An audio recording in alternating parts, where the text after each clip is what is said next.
Hello साथीहरू नमस्ते welcome to my mini vlog. आज चाहिँ दिदीको बिहे हो र म हिजो राति नै मेहन्दी लगाएर सुतिसकेको थिएँ। त्यही भएर मैले मेहन्दी फ्लेक्स हान्दैछु। बिहानै उठेर 4:30 बजे उठेर म नुहाएँ। दिदी पनि नुहाइसक्नु भएको थियो। म नुहाएर तलतिर जाँदासम्म दिदीले यस्तो कपाल सुकाइराख्नु भएको थियो। यो किन्जल अहिले उठेर पनि मोबाइल चलाएर बसिरहेको थिएँ र हाम्रो मेकअप आर्टिस्ट पनि आउनुभयो। मेकअप गरिदिँदै हुनुहुन्थ्यो यहाँ दिदीलाई। हामीहरू पनि रेडी हुँदै थियौँ यतातिर र यो चाहिँ मेरो क्विक फिट चेक हो। हामी सबैजना रेडी भइसकेका थियौँ र यो दिदी यस्तो देखिनु भएको थियो आफ्टर मेकअप। क्या प्रिटी मानिनु भएको छ दिदी। So nice so beautiful. सबजनाले 3जनाले मेहन्दी देखाएको। प्रकृतिलाई चाहिँ साडीको चित्तै बुझिरहेको थिएन, त्यही भएर त्यो दिदीले साडी लगाइदिनुहुन्छ भनेर कोरिरहेको थिएँ। यहाँ किन्जल कस्तो क्युटी बार्बी डल देखेछ। अनि यहाँ चाहिँ दिदीको फोटोसुट हुँदै थियो। त्यही मौकामा यहाँ मैले पनि यसो चौका हानिहालेँ आफ्नो कन्टेन्टको लागि। दिदी ब्राइड भएर नि दिदीलाई सुख दिएन यो प्रकृतिले यहाँ साडी लगाउनु पठाएर। हामी सबैजना मेरो घरमा रेडी भएको नि त। त्यही ब्राइडको घर जानलाई चाहिँ दिदीलाई बाबाले पुऱ्याइदिँदै हुनुहुन्थ्यो बाइकमा दिदीलाई सुरुमा। अनि यहाँ गोलु चाहिँ रोइरहेको थियो आफ्नो बाइक गयो भनेर। अनि हामी पनि गयौँ पछि। दिदी गएको हल्का एकछिन पछि सामान लिएर यस्तो देखेको थियो त्यहाँ डेकोरेसनहरू। म चाहिँ त्यो रोज फ्लेक्स हान्दै थिएँ। क्या क्युट रोज थियो। झन् सुरुमा चाहिँ क्या राम्रो थियो। मैले खेलाउँदा यस्तो भएको थियो। अनि गेटको डेकोरेसन पनि यस्तो थियो राम्रो क्युट गरिदिनु भएको थियो। डेकोरेसनहरू पनि सबै चित्त बुझ्दो नै थियो। अनि हामीहरू चाहिँ जन्तीको स्वागतको लागि यसरी रेडी भएर बसिसकेका थियौँ र जन्ती पनि आइहाल्नुभयो। बाजा साजा बजाएर नाच्दै गाउँदै रमाउँदै हाम्रो दिदीलाई लिन भेना आइपुग्नु भयो। पुरा बाजा साजा बजाएर रमाइलो गर्दै आउनुभएको थियो र भेनाजुलाई भाइहरूले बोकेर भित्र ल्याए यहाँ भित्र। अनि यहाँ फेरि जुत्ता लुकाउनलाई एकदम रेडी भएर बसिरहेको थिएँ। ए आमामा खुसी हेर न फेरि बेसालीहरूको। ल बधाई छ। हाम्रो चाहिँ यहाँ ब्राइडको इन्ट्री भयो। अब शर्मा सितारो वाली अब गीत चाहिँ नगामला। अनि यहाँ चाहिँ यस्तो घुम्टो खोलेर वा हाम्रो दिदीले नि ब्याग आउनुभयो यार।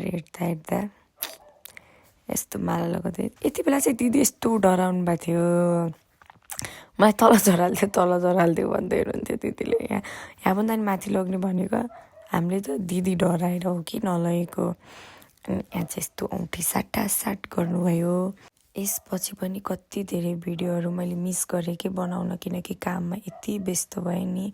मैले एकैचोटि साँझ मात्र फोन चलाउनु पाएँ र यति मात्र भिडियो छ। यो को पो चाइनिज दाई हाम्रो दिदीको बिहेमा आएर यस्तै हामीले जे गऱ्यौँ नि त्यही गरेर यहाँ खुट्टा धोएर पानी खाएर अझ यहाँ टिका लगाएर ब्लेसिङ्स दिँदै हुनुहुन्थ्यो। उहाँले पनि कस्तो इन्ट्रेस्ट लाग्यो होला त्यही भएर। अनि आफ्नो पनि भिडियो गराइराख्नु भएको थियो फेरि यहाँ। अनि यहाँ चाहिँ हामीहरूको कन्यादान हुँदै थियो। कन्यादान भएर चाहिँ दिदी भेनाजु खाना खान जानुभयो। यहाँ यस्तो भिडियो क्युटिज। र उहाँ चाहिँ हो हामीहरूको मेकअप आर्टिस्ट जसले हाम्रो दिदीलाई यति ब्युटिफुल गराइदिनु भएको थियो। केही अब हजुरहरूले पनि केही इभेन्ट पऱ्यो भने उहाँलाई चाहिँ सम्झिनु होला। उहाँको नाम चाहिँ दुर्गा रेग्मी हो। उहाँले एकदमै दामी एफोर्डेबल प्राइसमा मेकअप गरिदिनुहुन्छ। यिनीहरू दुइटाको फेरि कुरा काट्ने हेर न फेरि पक तिम्रो दुइटाको कसको कुरा काटेर हो। र खाना खाएर उता भेनाजुहरूले ल्याइदिएको साडी लगाउँदै हुनुहुन्थ्यो दिदीले। अनि यहाँ चाहिँ अब सिन्दुर हाल्नुभयो। अब दिदी हाम्रो मात्र दिदी रहनु भएन। अब दिदी एउटा भाउजू बुहारी अनि बुढी हुनुभयो। वा भिनाजुले त क्या सजिलो एक चुट्कीमा उठाइदिनु भयो कि दिदीलाई। दिदी कति पातल हुनुहुन्छ। दिदीले सब थोक पाइसक्नु भयो ढोक गरेर। हामीले त अझै पनि नउठ्नु भनेको तर दिदी त उठिहाल्नु भयो। ठिकै छ दिदी यति थोरैमा मान्नुभयो। भाइ बहिनीको डान्स त फेरि यस्तो मरद थियो।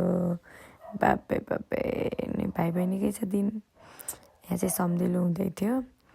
सम्झिलो भएर चाहिँ हाम्रो चाहिँ के गर्दा रात परिहाल्यो, ढिला भइहाल्यो। अनि यो चाहिँ अब बिदाई कार्यक्रमको लागि तयारी गर्दै थियौँ यहाँ।